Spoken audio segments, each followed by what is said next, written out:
President Rodrigo Duterte has Vice President Leni Robredo said that presidential fourth runner and former Senator Ferdinand Bongbong Marcos Jr. the Commission on Elections, or COMELEC, Employment in the Philippines declined by 6.4%. Early registration for academic year 2022-2023.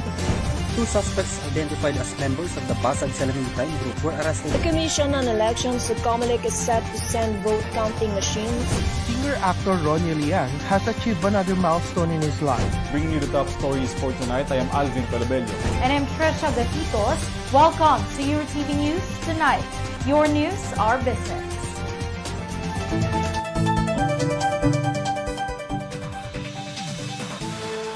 My name is Alvin Pelobello. Welcome to Eurotv News Tonight. Your news, our business. Going straight to the headlines. The Philippines and China talks wide-range issues, not just West Philippine Sea. Sandigang Bayan defers proceedings of ill-gotten wealth cases of Marcoses. Malacanang Palace has no comment on bill seeking to change Naia's name. Marcos shows no indication if he will sign the vape bill into law. And Pagasa said around 14 storms are expected to enter the Philippine area of responsibility this year. The Philippines and China held a wide-range talk during Chinese Foreign Minister Wang Yi has visited President Ferdinand Marcos Jr. in Malacanang Palace, but did not release any statement if Marcos and the second highest official of China have discussed the simmering maritime dispute on the South China Sea. Wang said they have discussed agriculture, infrastructure, energy, and other commitment to maintain a strong relationship between the countries in the coming years. Earlier this, Marcos said the meeting will not only focus on one dimension pertaining to the issue of the maritime dispute in the West Philippine Sea, but also in cultural, educational exchange, and even military joint ventures.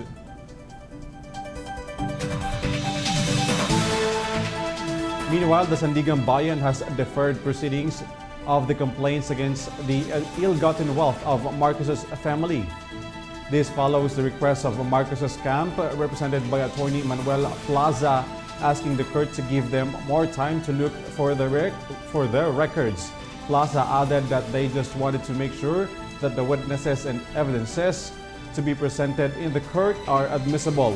By deferring the proceedings, the Anti-Graft Court's Second Division has granted the defendants a motion on connection with the civil case 0014.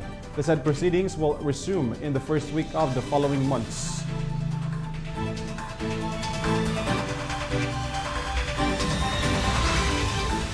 Malacanang Palace remained not to comment on the proposed bill seeking to change Ninoy Aquino International Airport to Ferdinand E. Marcos International Airport.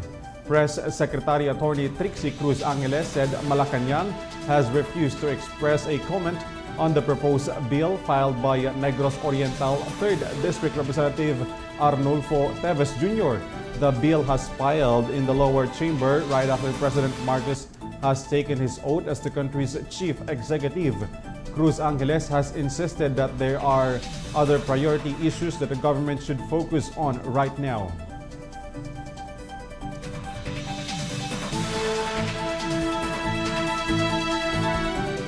The Congress has been preparing ahead of the first State of the Nation address of President Ferdinand Marcos Jr. The House of the Representatives said the SONA will be held at full capacity the first time since pandemic has hit the country. Lower chamber added that they are expecting 315 members of the House of the Representatives and 24 senators will join the said SONA. The Congress can accommodate 1,200 individuals. President Marcos Jr.'s State of the Nation address is set on June 25. On other issues, the Catholic Bishops' Conference of the Philippines strongly opposed the proposed bill seeking to legalize the divorce in the Philippines. According to CBCP Executive Secretary Father Jerome Siciliano, the said bill will distract foundation of the Filipino families and insist that the lawmakers should instead focus on the program that will solve the common problem in the country. The CBCP has reacted following the push of Albay Representative Edsel Lagman to refile the House Bill number 78, or also known as the Absolute Divorce Act. The lawmaker have believed on the rights of a woman, but the religious organization doesn't express any support on the said bill.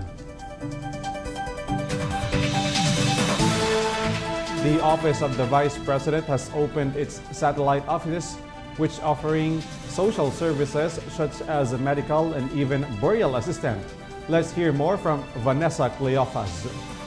The newly opened satellite offices of the Vice President in the several regions across the country has started to provide social services programs such as medical and burial assistance. According to Attorney Reynold Munsayak, the Vice President and the Sara Duterte spokesperson, the said offices can provide immediate services to the public and also aim to widen the programs to reach more in-need Filipino. The said social services provided by the OVP can be availed through identified partners, hospital, or direct walk-in application. Munsayak also said that the Vice President is eyeing to open more OVP satellite throughout the country. In the meantime, OVP satellite offices that available in the country are located in Tandag, Surigao del Sur, Zamboanga, Davao Region, Dagupan, Cebu, and Tacloban City. Vanessa Cleofas for Eurotv News.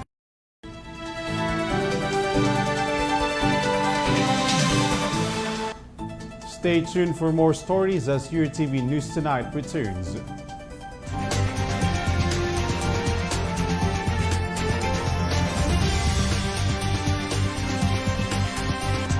Magsama-sama, magpapakuna, magsayawan, mag-fully vax na. Tayo'y magpapakuna. Let's spread the good vibes sa bayan. Tayo'y magsama-sama. Let's get vaxxed for good vibes, kababayan. Let's bakuna na para sa pamilya at komunidad.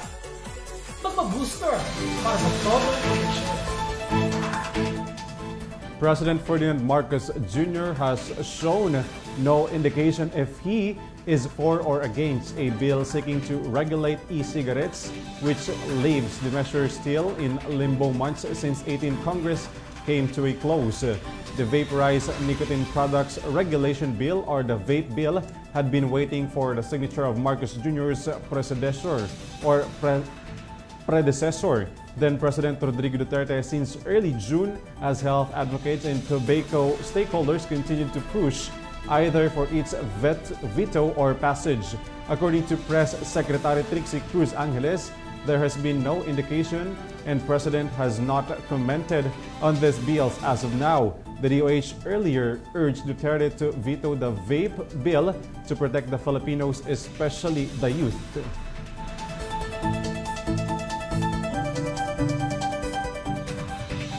The Commission on Population and Development, or POPCOM, said that they have wanted to maintain the country's population growth rate at 1% as they vowed to continue ongoing programs for family planning and adolescents' health and development. At the Laging Handa press briefing, POPCOM Undersecretary Juan Antonio Perez III said the population growth rate was below 1% in the previous 2 years. However, he noted that population growth could go up again amid the reopening of the economy. Perez said the agency will continue programs on family planning and responsible parenthood to maintain the population growth rate.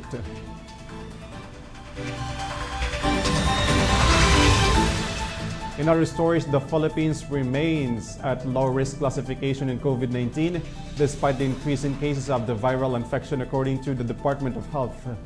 DOH Undersecretary Maria Rosario Vergere said they have been seen an increase in mild cases, but severe and critical cases remains low.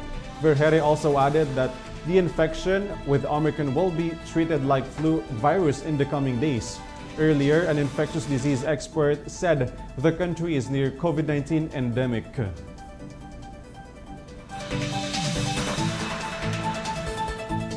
The Philippine Weather Bureau said up to 14 more storms are expected to enter the country's area of responsibility this year. Pag-asa Administrator Vicente Malano said that by average, 20 storms are most likely entering the PAR every year. So far, 4 tropical cyclones have entered the PAR this year. The country is experiencing a trough brought by the low pressure area and the intertropical zone this past few days.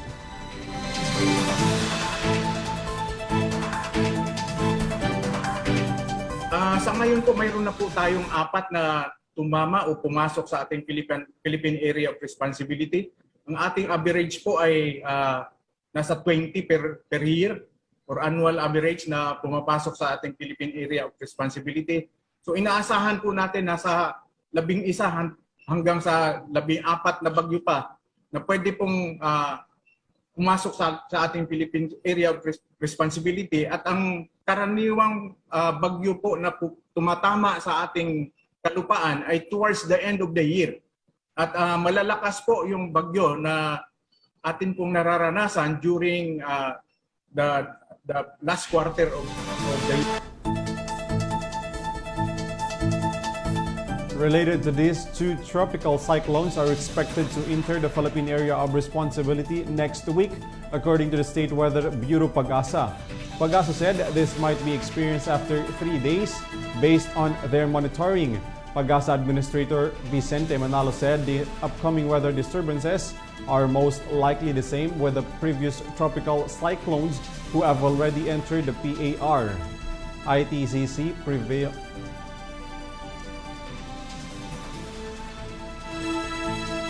Wala po tayong nakikitang mga sama ng panahon o bagyo sa susunod na 3 araw. Pero po mayroon tayong inaasahan after 3 days. May mangyayaring inaasahan po natin na may bagyo o tropical cyclone na papasok po sa ating Philippine Area of Responsibility. At ang characteristics po nitong dalawang bagyo na nakikita po natin ay kamukha pong nakaraang dalawang bagyo na pumasok dito sa ating Philippine Area of Responsibility. Na ito si Kaloy at si Doming, na yung si Doming ay papuntang norte at yung isa naman ay nanggagaling din po sa West Philippine Sea at pumunta po siya ng China area. Wala po tayong nakikitang mga sama ng panahon o bagyo sa susunod na 3 araw.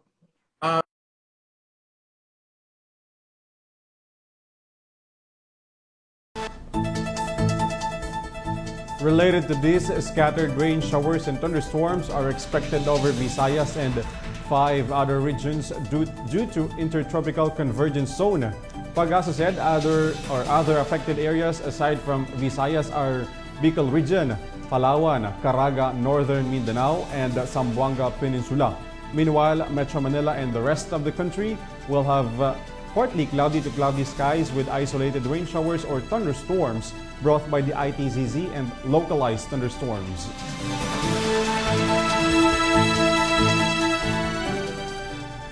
Filipina actress Heart Evangelista attends a fashion show in Paris with other well-known international personalities. Entertainment updates by Zay Soriano. Heart Evangelista once again photographed with famous personalities while attending galas and fashion shows in Paris. Evangelista took social media by storm anew, this time when she shared her front row pictures with Emily in Paris, actresses Camille Razat and Ashley Park. The 3 attended a fashion show featuring creations of French fashion designers Jean-Paul Gaultier and Oliver Gostin. Over the weekend, Filipina fashion icon also made headlines when she posted a photo with South Korean superstar Song Hye-kyo. The 2 Asian superstars attended the same gala event, which was hosted by a popular Parisian jewelry brand. It's been more than a month since Evangelista flew to France to attend various events.